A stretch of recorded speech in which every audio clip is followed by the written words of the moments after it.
Hello दोस्तों, मैं उदय स्वागत करता हूं अपने यूट्यूब चैनल डीएलएड क्लासेज में। आज मैं शिक्षण अधिगम का अति लघु उत्तरीय प्रश्न को आपके सामने लेकर आया हूं। आप लोग पूरा देखना, इस वीडियो में आप लोगों को मज़ा आ जाएगा।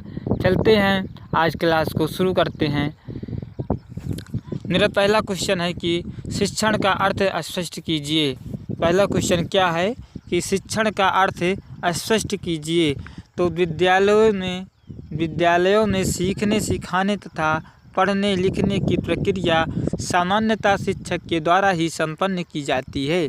इसे ही शिक्षण कहा जाता है।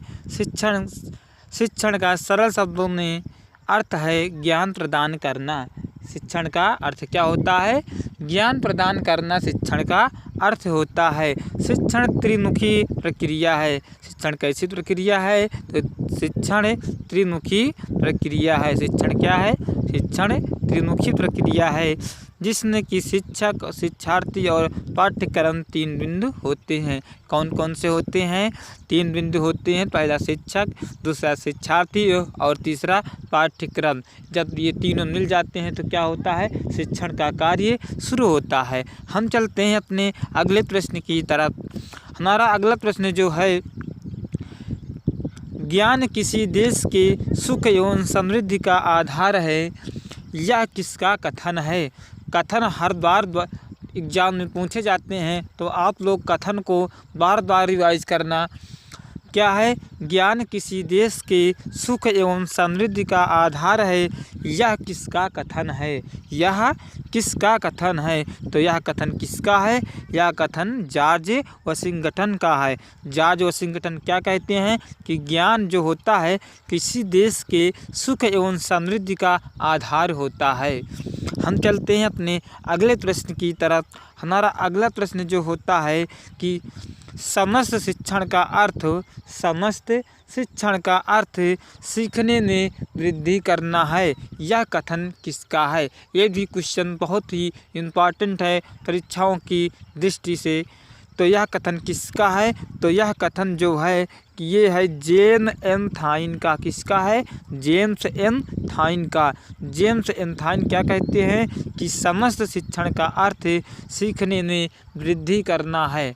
चलते हैं नेक्स्ट प्रश्न की तरफ। हमारा नेक्स्ट प्रश्न क्या है कि उत्तम शिक्षण की विशेषताएं लिखिए। क्या है? उत्तम शिक्षण की विशेषताएं लिखिए। उत्तम शिक्षण में योकस व सिम्पसन ने उत्तम शिक्षण की निम्न विशेषताएं बतलाई है। योकस व सिम्पसन ने उत्तम शिक्षण की निम्न विशेषताएं बताई है। नंबर 1 पर क्या है? उत्तम शिक्षण में वांछित सूचनाएं प्रदान की जाती हैं। क्या की जाती हैं? उत्तम शिक्षण में वांछित सूचनाएं प्रदान की जाती हैं। नंबर 2 हमारा है कि इसमें सीखने वाला स्वयं सीखने के लिए प्रेरित होता है। उत्तम शिक्षण वही माना जाता है जिसने कि सीखने वाला स्वयं सीखने के लिए प्रेरित होता है। तीसरा नंबर पे हमारा आ जाता है कि उत्तम शिक्षण शिक्षक व छात्रों के सहयोग पर आधारित व प्रगतिशील होता है। क्या होता है कि उत्तम शिक्षण शिक्षक व छात्रों के सहयोग पर आधारित व प्रगतिशील होता है। चौथा नंबर पर हमारा है कि यह प्रेरणात्मक व सृजनात्मक होता है। क्या होता है? यह प्रेरणात्मक व सृजनात्मक होता है। हम चलते हैं अपने अगले प्रश्न की तरफ। हमारा अगला प्रश्न जो है, अगला प्रश्न हमारा है, शिक्षण का मुख्य उद्देश्य विद्यार्थी को इस योग्य बनाना है कि वह सफल जीवन जी सके, यह किसका कथन है? यह किसका कथन है? यह कथन किसका है? यह कथन रायबर्न जी का है। किसका है? मनोवैज्ञानिक रायबर्न जी का है। रायबर्न क्या कहते हैं कि शिक्षण का मुख्य उद्देश्य होना चाहिए विद्यार्थी को इस योग्य बनाना है कि वह अपना सफल जीवन जी सके। यही शिक्षण का मुख्य उद्देश्य होता है। हम चलते हैं अपने अगले प्रश्न की तरफ। हमारा अगला प्रश्न क्या है कि संप्रेषण क्या होता है? यह भी क्वेश्चन बार बार पूछा जाता है कि संप्रेषण क्या होता है। तो दो व्यक्तियों के बीच भावों, विचारों तथा अन्य तथ्यों का आदान प्रदान ही संप्रेषण कहलाता है। यानी दो व्यक्ति जो बातें करते हैं, अपना विचार आदान प्रदान करते हैं, वही क्या है, वही संप्रेषण है। हम चलते हैं अगले प्रश्न की तरफ। हमारा अगला प्रश्न जो है कि संप्रेषण के घटक या कारक बताइए। क्या है, संप्रेषण के घटक या कारक बताइए। तो संप्रेषण के घटक या कारक निम्नवत हैं। नंबर 1 क्या है, प्रेषक। नंबर 2 संदेश। नंबर 3 माध्यम। नंबर 4 ग्राही। और नंबर 5 होता है प्रतिपुष्टि। यानी प्रेषक जिसके द्वारा संप्रेषण किया जाए, संदेश और माध्यम जिसके माध्यम से हम लोग संप्रेषण करते हैं, बातचीत कहते हैं। ग्राही जो संप्रेषण को सुनने वाला होता है और सुनकर और प्रतिपुष्टि जब तक नहीं देता है तब तक संप्रेषण हमारा कंप्लीट नहीं होता है। हम चलते हैं अपने अगले प्रश्न की तरफ। हमारा अगला प्रश्न जो है कि संप्रेषण के प्रकार बताइए। संप्रेषण के प्रकार बताइए। तो संप्रेषण के 2 प्रकार होते हैं। कितने प्रकार होते हैं, तो संप्रेषण के 2 प्रकार होते हैं। नंबर 1 होता है शाब्दिक संप्रेषण और नंबर 2 होता है अशाब्दिक संप्रेषण। क्या होता है, अशाब्दिक संप्रेषण होता है। माध्यम। नंबर 4 ग्राही।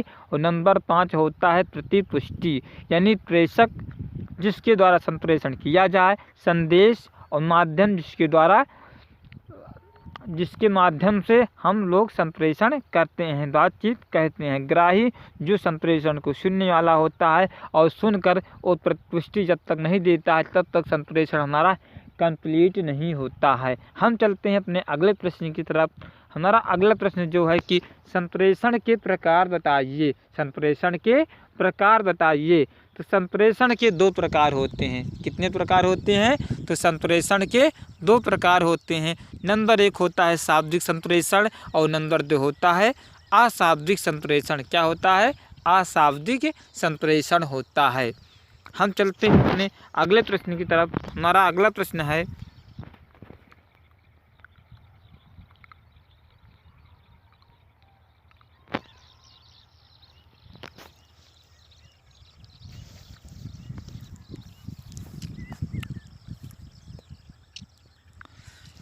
हमारा अगला प्रश्न क्या है कि खेल विधि पर ह्यूजेज एवं ह्यूजेज का विचार लिखिए।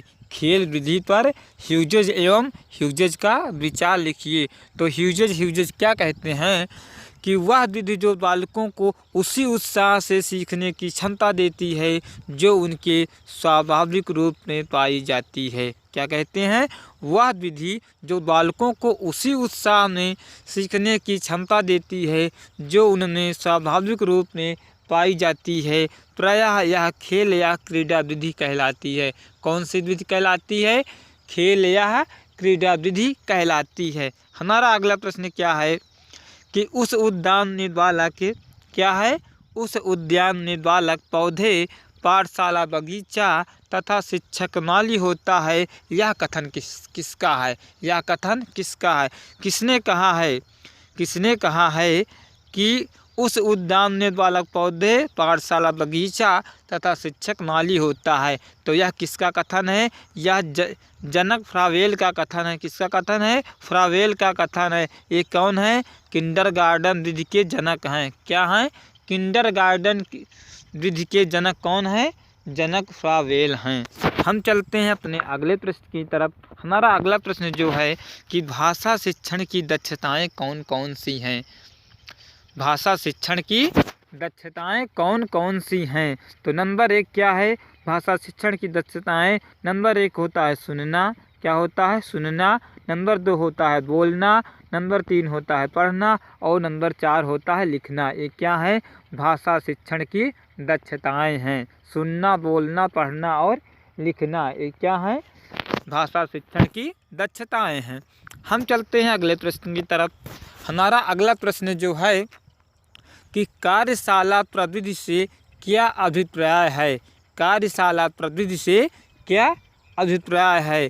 तो इसका उत्तर हो जाएगा कि कार्यशाला एक निश्चित विषय पर परिचर्या का प्रायोगिक कार्य है जिसमें सभी प्रतिभागी सदस्य अपने ज्ञान अनुभवों व कौशलों के पारस्परिक आदान प्रदान के द्वारा ही के बारे में सोचते हैं। क्या करते हैं?